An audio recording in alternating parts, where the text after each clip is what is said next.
Olá, começando mais uma roda de conversa aqui na FEFIC. Eu sou o Madison Barreto, do Vitral Podcast. Essa conversa que a gente está tendo aqui ao vivo na FEFIC também está sendo gravada e vai sair no canal do Vitral Podcast. Então quem está aqui, siga o Vitral Podcast aí nas plataformas YouTube, Spotify. Acompanhe a gente lá, pois tem muitas conversas que a gente tem mediado aqui, palestras, entrevistas com autores, que vai estar disponível no nosso canal.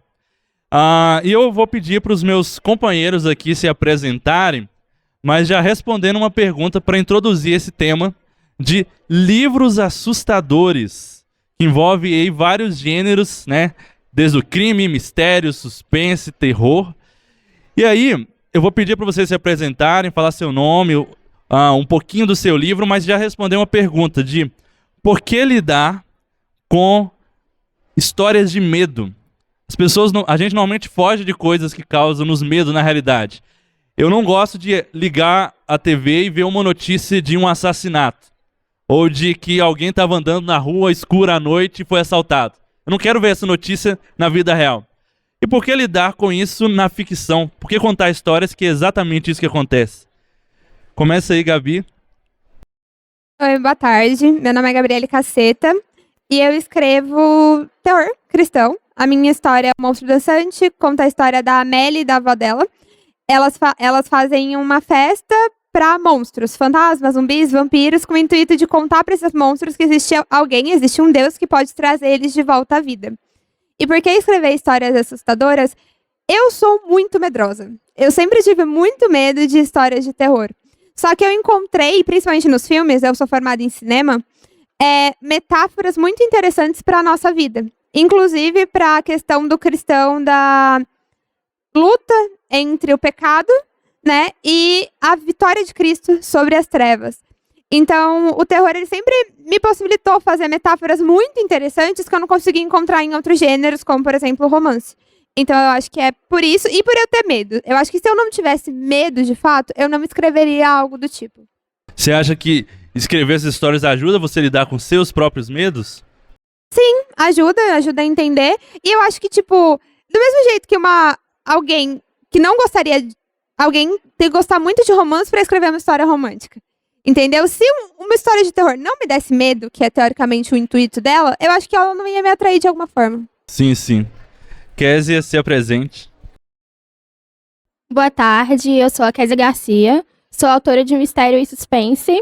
Meu livro é Cidades Pequenas Não Guardam Segredos.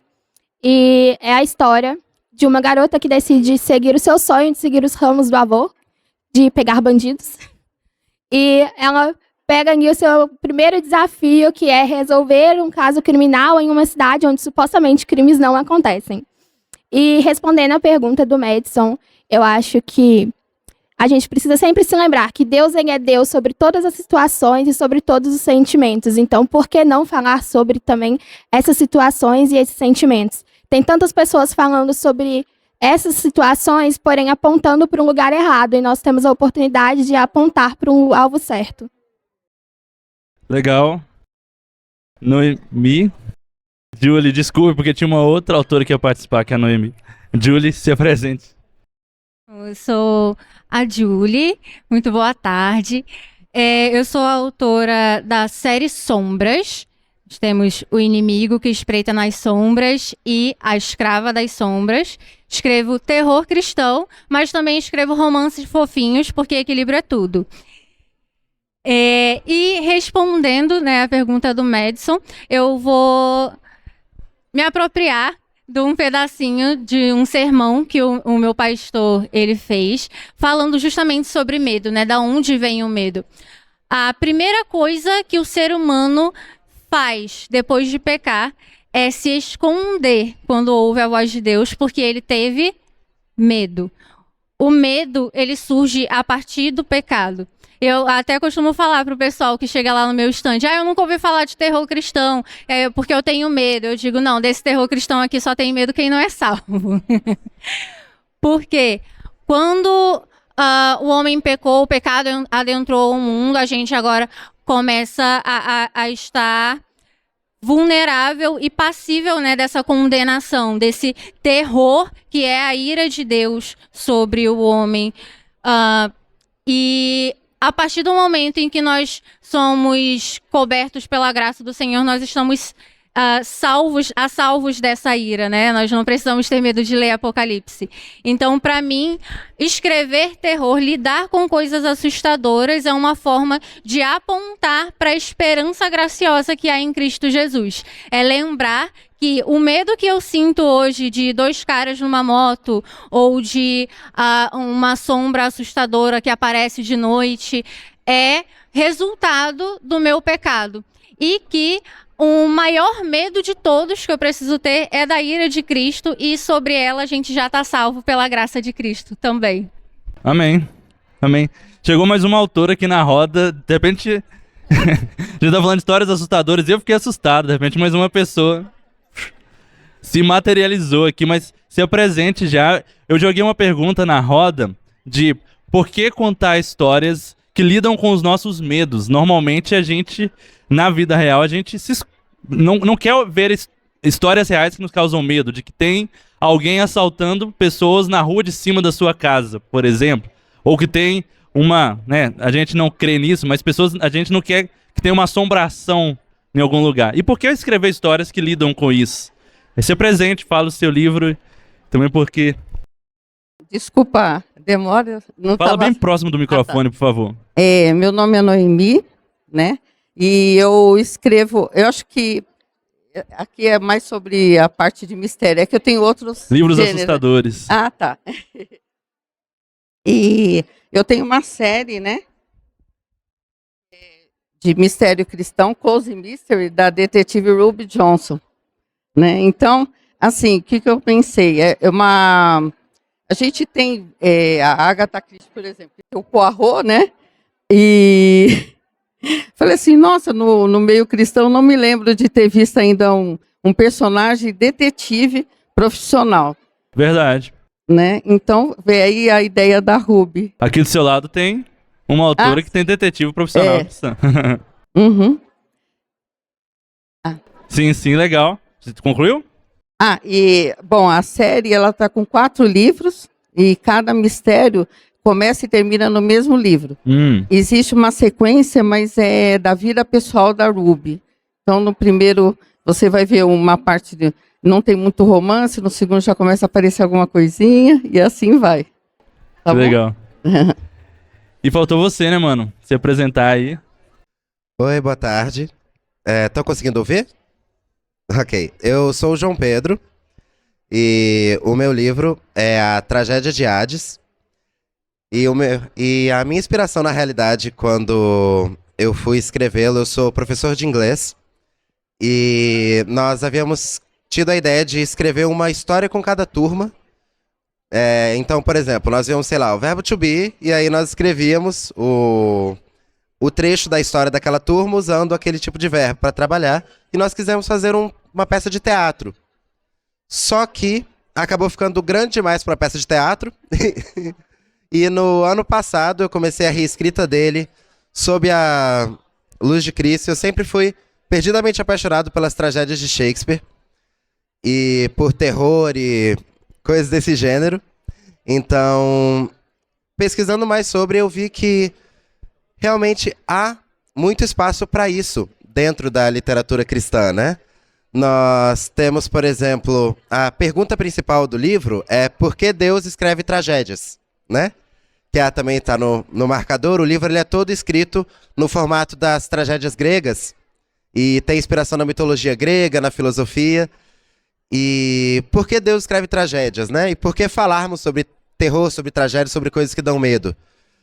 A pergunta, na realidade, pode ser mudada para por que os homens querem que tragédias não aconteçam, né? Por que Deus escreve tragédias? Porque nós queremos que elas não aconteçam. E essa resposta nós temos, que é porque nós ansiamos por um lugar onde não haverá mais tragédias, onde não haverá mais choro, onde não haverá mais lágrimas. Então, o fato de haverem tragédias no mundo hoje nos aponta o fato de que, realmente, como disse C.S. Lewis, né? Nós não fomos feitos para esse mundo, nós somos feitos para um mundo onde não há tragédia. E que Deus, como em Gênesis 50, 20, né? Que vocês planejaram isso para o mal, mas Deus planejou para o bem e para que vida de um numeroso povo fosse salva hoje.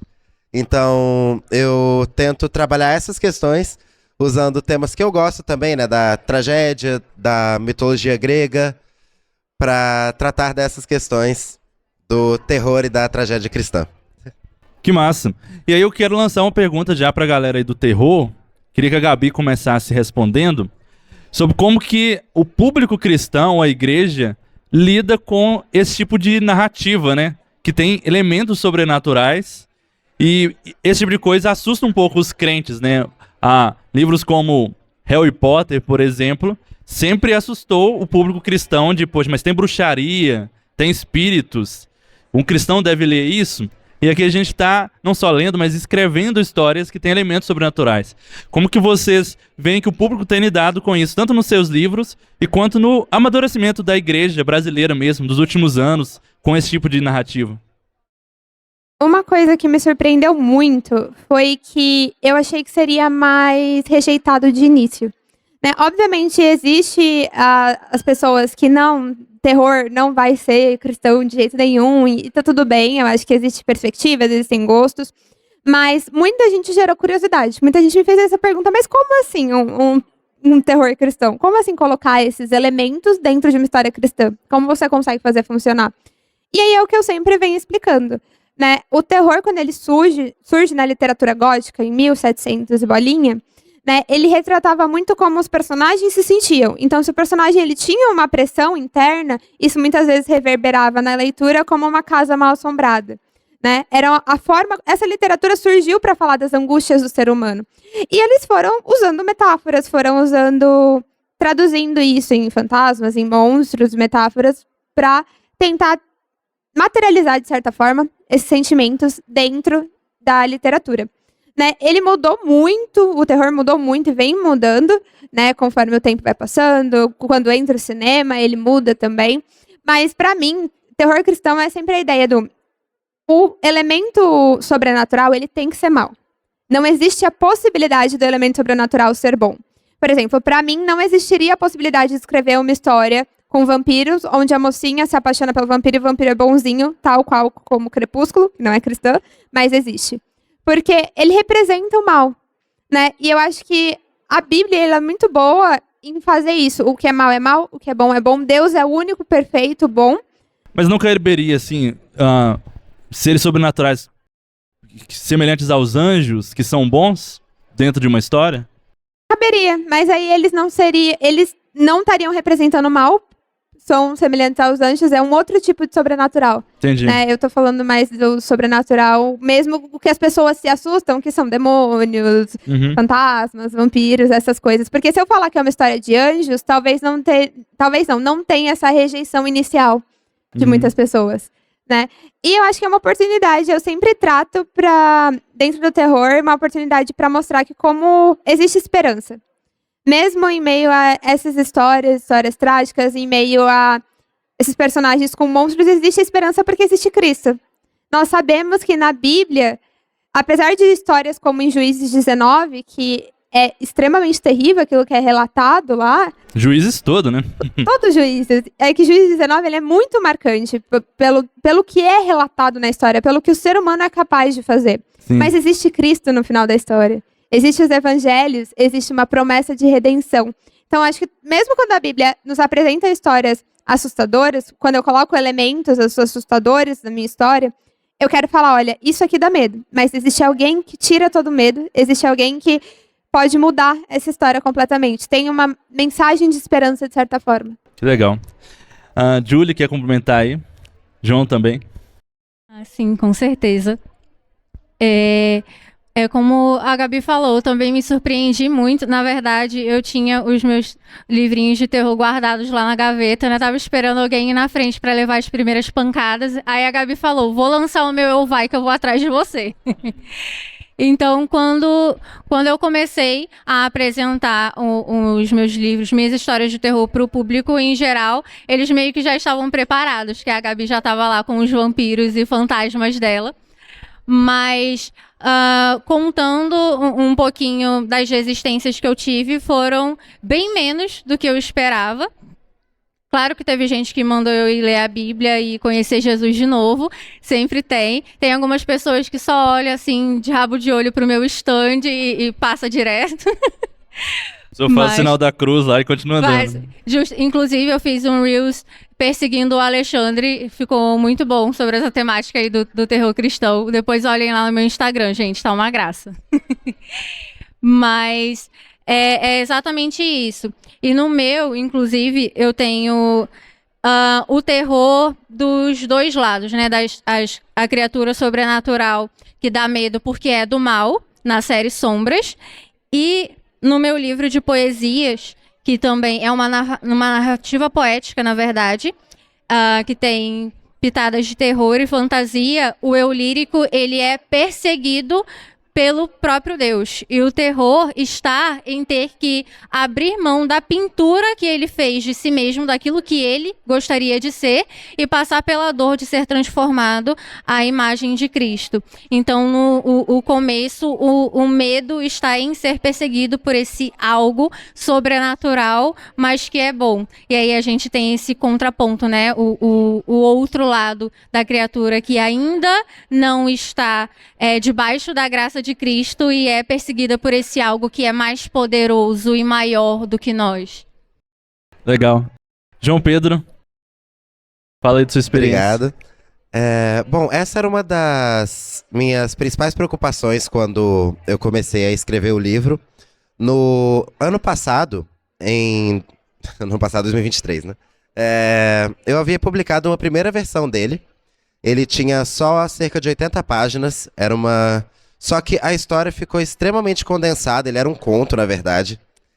E, bom, só falando um pouquinho sobre, né, a Hannah, ela tem 17 anos e acabou de se formar em medicina. E ela é filha dos cientistas que são responsáveis pela cura do câncer. Então ela tem pouca pressão sobre a vida dela, né? E ela tem uma amiga que é a Mary, que escreveu um livro de mitologia grega, que é a Tragédia de Hades. E elas decidem fazer uma festa para celebrar esse acontecimento. Só que na festa, as tragédias que acontecem no livro da Mary começam a acontecer com elas. E elas percebem que todas as ações delas, tudo que elas haviam feito, havia sido premeditado por alguém que se identificava como Hades, como o vilão da história. E a minha principal preocupação foi como eu posso colocar a mensagem que eu quero transmitir de modo que ela fique natural na história, no sentido, porque ela é o fundamento da história, né? Mas que não fique tão sutil, do modo que ela fique clara, né? De que o leitor veja e que fique claro para que quem veja. E a ideia como eu tratei disso foi pensando nos traumas, né? Como cada um tem um conflito interno e na questão de que se Deus é bom, como ele pode permitir que coisas tão ruins aconteçam, né? Se Deus é bom, como o Watson falou, né? Como ele pode permitir que possa ocorrer um assalto, ou um crime, ou uma tragédia? E é justamente essa a pergunta que circunda todo o livro. Então eu creio que a minha luta, ao menos, para enfrentar essa resistência, que eu imagino que talvez haja, ainda mais por incluir mitologia grega, né? Que fala de outros deuses, né? E coisas do tipo, é tratar nessa questão de que Deus é acima de tudo, né? E que por que Deus escreve tragédia, e tratar esse conflito. E também no sentido de que nós, enquanto seres humanos, podemos criar deuses falsos, né? Sejam outros deuses, como os deuses gregos, sejam nós mesmos, quando nós criamos o nosso próprio Deus, né? Com a nossa idolatria. Mas só existe um único Deus verdadeiro, que é ele que está acima de tudo e que ele que controla toda a história, que as tragédias elas fazem parte da história que Deus escolheu contar para nós, né? Então eu imagino eu espero pelo menos, né, que os leitores, aqueles que acompanhem, consigam dar essa mensagem que eu quis passar no livro. Que massa, massa. Agora eu vou virar um pouco a conversa pra galera do crime, né? Os criminosos aqui da roda. E vou me incluir aqui também, eu não me apresentei no início enquanto autor. Também sou autor de romance policial. Tenho outros gêneros que eu escrevo, mas um dos meus livros é O Céu de Roma Negra, que é um romance policial numa pegada de adolescentes investigando crimes. e eu quis trazer para o crime que a gente vê nas notícias brasileiras, né? Que é as facções criminosas e tráficos de drogas. Então, o livro começa a partir de um crime que o personagem principal, que é um adolescente, testemunha. Ele vê alguém sendo decapitado, sendo morto ali numa mata. E aos poucos ele vai ver a conexão disso com o universo das facções criminosas e do tráfico de drogas, que é algo muito forte aqui no Brasil, né? Principalmente em São Paulo. Mas a história se passa em Salvador. E lá existe, na realidade mesmo, né, um conflito grande de facções criminosas. E eu quis abordar isso no livro e trazer as pessoas para o universo dos crimes que a gente lida aqui no Brasil, né? Em boa parte das cidades brasileiras, e principalmente aqui São Paulo, Rio, Salvador também, algumas cidades do Nordeste que enfrentam a questão das facções criminosas. E aí eu queria jogar para os meus colegas aqui criminosos sobre qual limite e possibilidade, né, os limites e possibilidades que a gente tem ao expor as pessoas ao crime nas nossas obras. Será que tem um limite assim do quão gráfico eu posso ser, ou de quais temáticas eu posso abordar? Do tipo, e uma história em que há uma tortura. Será que eu posso descrever uma cena de tortura? Ou, por exemplo, livros que fazem muito sucesso de serial killer, de alguém que mata por prazer, ou tem alguma questão de saúde mental e que mata ali em série, ou outros crimes de natureza sexual, por exemplo. Qual o limite e quais as possibilidades nossas ao falar de crime nas nossas histórias, o quanto que a gente expõe os nossos leitores? Quer começar, Kézia? A minha resposta é totalmente pessoal. Essa questão de limite é muito complexa, então uma coisa que eu sempre tento pensar é o que eu quero que fique na mente dos leitores ao terminarem de ler. O que eu quero que seja o foco da história. O foco maior eu quero que seja aquele crime hediondo, aquela cena horrorosa que aconteceu, ou o meu foco é na justiça, ou o meu foco é em Cristo. Então, quando eu escrevo essa questão dessas cenas, né, mais pesadas, eu sempre penso nisso. Eu não quero que, ao final desse livro, isso tome a mente da pessoa muito mais do que a mensagem que eu quero transmitir. Então, isso me ajuda a me guiar nessa questão dos limites. Legal. Quer comentar, Noemi? Eu também tenho essa preocupação, né, da Kézia, porque no meu caso é uma série de cozy mystery, que é aquele mistério mais aconchegante, que é o mais leve, né? Então, assim, existe o crime, mas, assim, no caso da minha série, eu gosto de enfatizar que a detetive, ela é contratada para resolver um caso, mas ela vai além, porque ela tem uma preocupação com o próximo. Então, assim, ela não fica presa ao contrato daquela investigação, né? Então, ela já parte para aquela parte. A ênfase seria em o amor ao próximo. Essa é a ênfase, né? Com relação ao limite, eu acredito que vai de gênero a gênero. Tem campo para todos, né? É que no meu caso é mais o mais leve. Mas eu vejo assim que a ênfase não pode ser realmente no crime, né? Mas sim na redenção.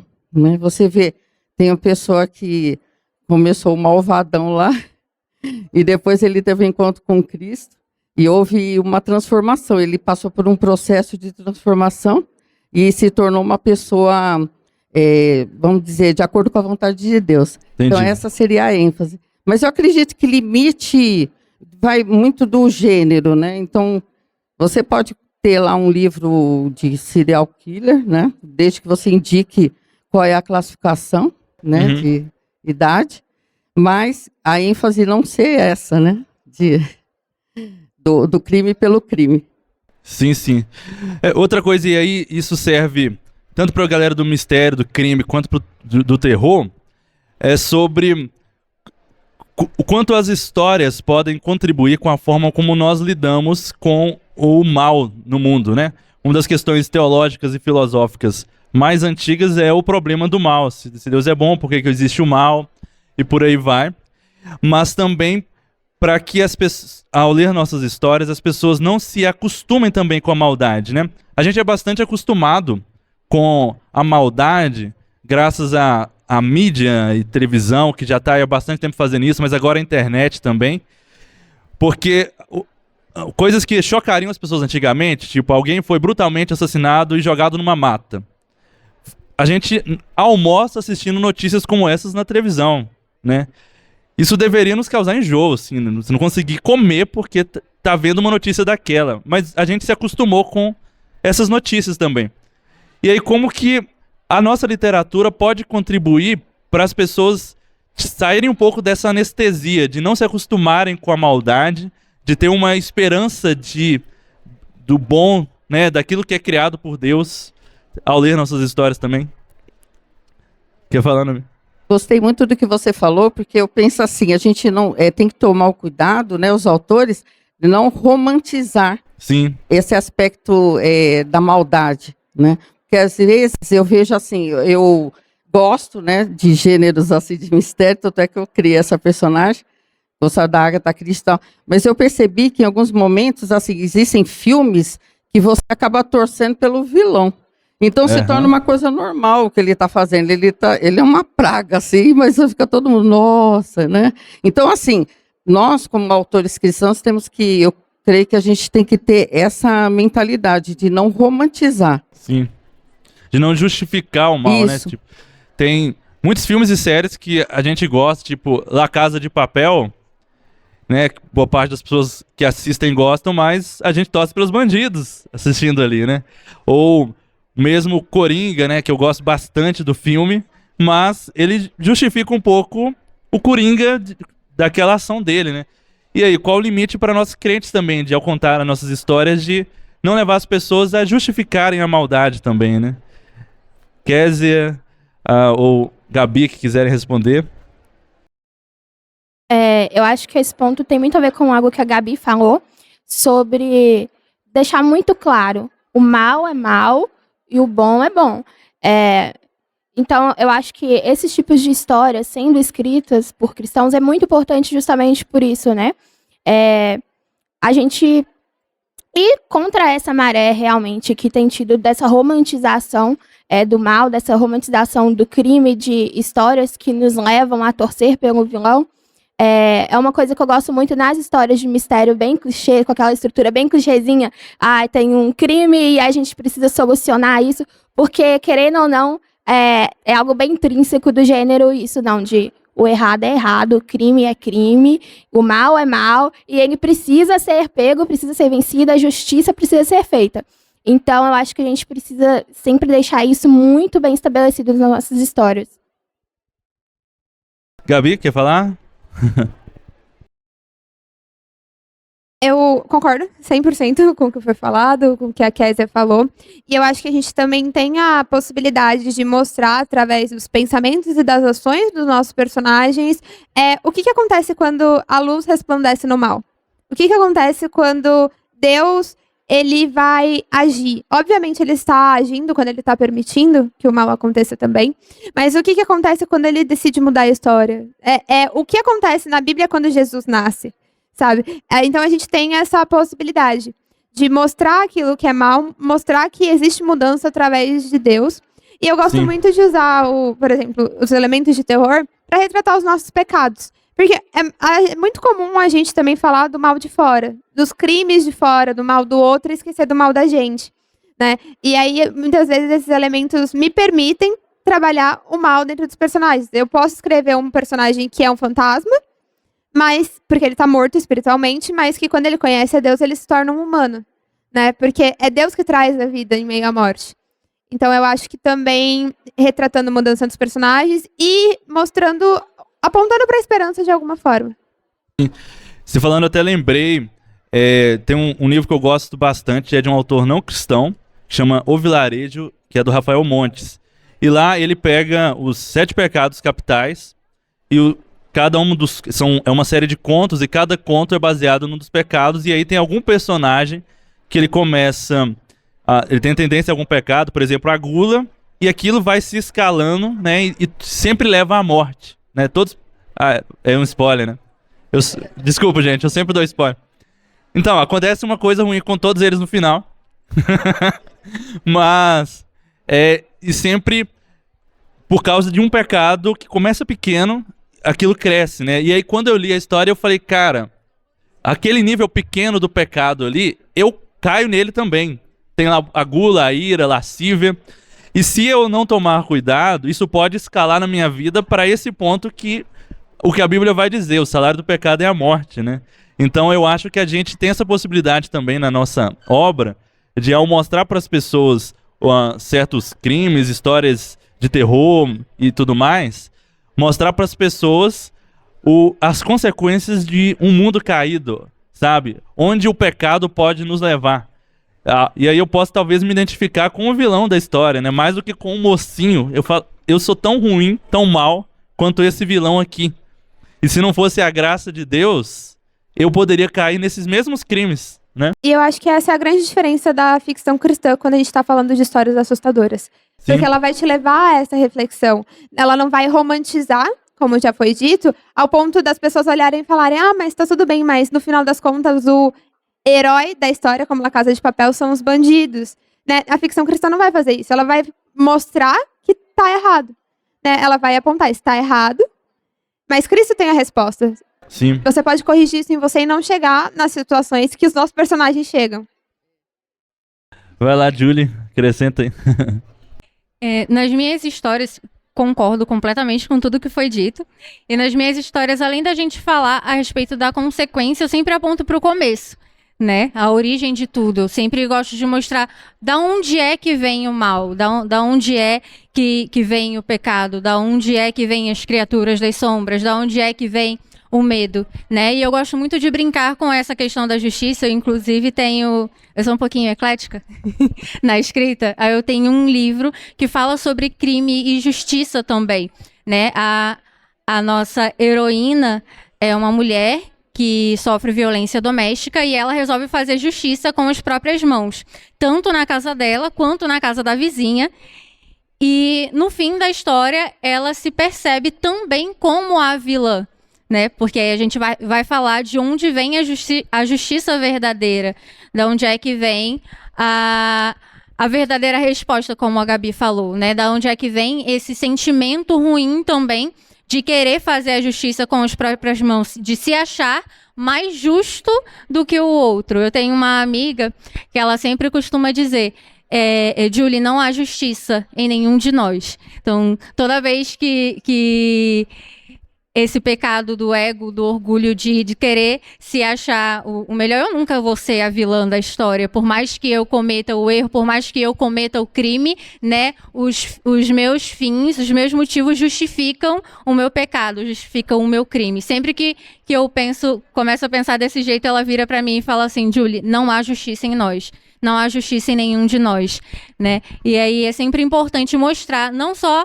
aonde esse pecado pode nos levar, mas aonde ele já nos levou, da onde ele veio, aonde a consequência ela já nos trouxe, né? O pecado lá do Éden já nos trouxe, ele já nos afastou de Cristo, nós já carecemos da glória de Deus, mas como a Gabi disse, sempre trazer no final essa esperança, apontar para um Cristo que já veio sobre nós e já nos trouxe a redenção. Amém. Você falou não há justiça em nós, eu lembrei de uma música de um amigo meu, o Bruno Santana, que tá aqui, que é Onde Estão os Justos? E um dos versos é Não há justiça em mim, né?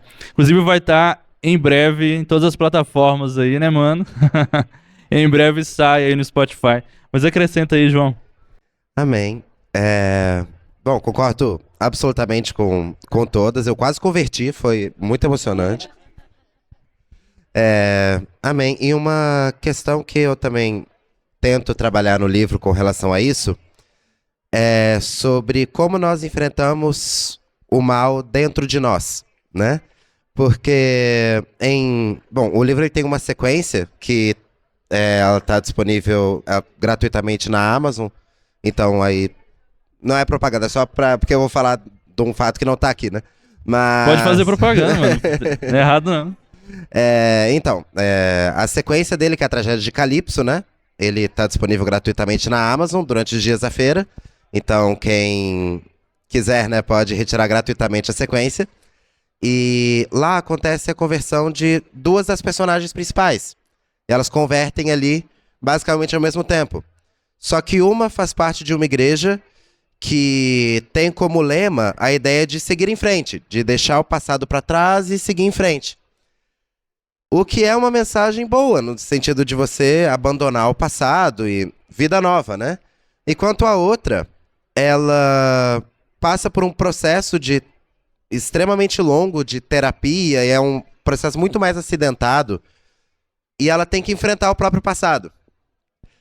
E muitas vezes a luta contra o mal em nós faz parte dessa escolha também, no sentido de que se eu deixar minha vida para trás, no sentido agora eu converti a uma nova vida, e sim, é uma nova vida, mas se eu não lutar contra o pecado todos os dias, se eu não lutar contra as raízes do mal dentro de mim, com a ajuda do Espírito Santo, que é ele que nos santifica, né? Isso, nós estamos construindo a nossa casa sobre a areia, né? Porque é necessário que nós criemos os fundamentos em Cristo, para que nós possamos enfrentar o mal que há dentro de nós todos os dias, né? Se nós só tentarmos cobrir tudo, ok, é uma nova vida, eu deixo meu passado para trás e não, né? E não enfrento o mal dentro de mim, eu acabo me tornando a tragédia na vida de outra pessoa, né?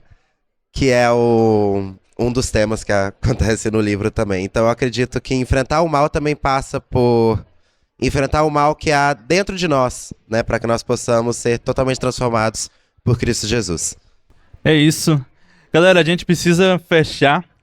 Eu queria encerrar cada um passando aí seus contatos, redes sociais e também onde encontrar vocês aqui na FEFIC, né? Qual stand você tá. Você começa, Gabi, por favor. Bom, eu estou aqui no stand 15 de editora, de literatura de cortejo. Lá vocês vão encontrar o Monstro Dançante, o Monstro Rockstar, que é a finalização, continuação e finalização dessa história. Lá vocês também encontram marca-páginas. O meu Instagram é Gabi Caceta, meu nome. Mas lá tem um marca-página específico escrito Eu Leio Terror Cristão. Então, se vocês quiserem passar lá para pegar. E tem um arroba, que é @luznas.trevas. Porque eu criei esse perfil... luznas.trevas. Luz nas trevas. Tem um pontinho no meio. Eu criei esse perfil com o intuito de falar sobre a conversa que a gente está tendo aqui. Né? Falar sobre os meus livros também, mas apresentar o que é o terror, de onde ele surgiu, qual é a história, qual é o histórico dele na literatura, no cinema, o que a gente pode aprender com filmes e obras cristãs e não cristãs também, a partir desse gênero. Né? Então, se vocês quiserem passar lá, inclusive no marca-página tem um QR Code que responde a pergunta: o que é ficção cristã de terror? Então, vocês estão todos convidados. Legal. Noemi? Sim. Eu tenho no Instagram, @Noemi Escritora, tudo junto, né? E a minha série, ela está na Amazon com e-book e também sob demanda da Wiclap, que é mais barato que da Amazon. Se você comprar no Wiclap é mais barato. E aqui eu estou no stand 18. Mas eu já está esgotando, gente, porque eu só estou com 3, acho que 3 exemplares só. Uau. Né? Mas, assim, stand 18, eu posso falar mais sobre cada um deles, né? Sobre cada caso, cada história. E é isso. Eu também estou montando um site, vai ser www.noemiescritora.com.br, mas ainda não está no ar porque eu não consegui ter tempo para terminar. Entendi. Então é isso. Obrigada, gente. Obrigada. Beleza. Então, online, vocês podem me encontrar no Instagram, Kézia Garcia Escritora. E aqui, na FEFIC, eu estou no stand 3 dos autores independentes. Só seguir no corredor dessa coluna ali, do lado esquerdo. Ao lado de um stand todo rosa, tem o meu todo preto. Super equilíbrio. E é isso. Obrigado, Kézia. Julie? Online, vocês podem me encontrar no Instagram, Julie, que é francês o nome. Julie, Julie Anne Lemos. E aqui eu tô no stand 10, lá vocês podem encontrar a minha série Sombras de Terror, meu minha poesia de terror e meus romancinhos fofos. Legal. João Pedro. Bom, vocês podem me achar no Instagram, João Pedro V. Souza _. Eu estava com um problema no marcador, inclusive, porque ele veio com a QR Code certinho e tudo mais, só que não tava com underline no marcador, e tinha outra pessoa que tinha aquele Instagram, e era um perfil privado de um cara com uma bebida na mão. Eu falei, meu Deus do céu. Mas tem um underline no final. Mas aqui na FEFIC, eu estou ali no stand 31, atrás ali, né? Na última fileira, lá atrás, no stand 31. Legal. E vocês podem encontrar a obra lá também, além da sequência que tá na Amazon. E também eu estou no stand 7 com os meus livros. Tem 3 livros lá, gêneros diferentes, poesia, biografia e o Céu de Roma Negra, também vocês encontram lá. E me sigam nas redes sociais, Madison Barreto, e também o Vitral Podcast, como eu falei no início. Siga a gente aí no Instagram, Vitral Podcast. E a gente está em todas as plataformas e as conversas, várias conversas que a gente está gravando aqui, vai estar lá disponível no Vitral Podcast. Muito obrigado a todos vocês que participaram aqui com a gente presencialmente, a galera que está nos assistindo online também. Tchauzinho ali pra galera, tchauzinho pras câmeras também. Valeu, gente!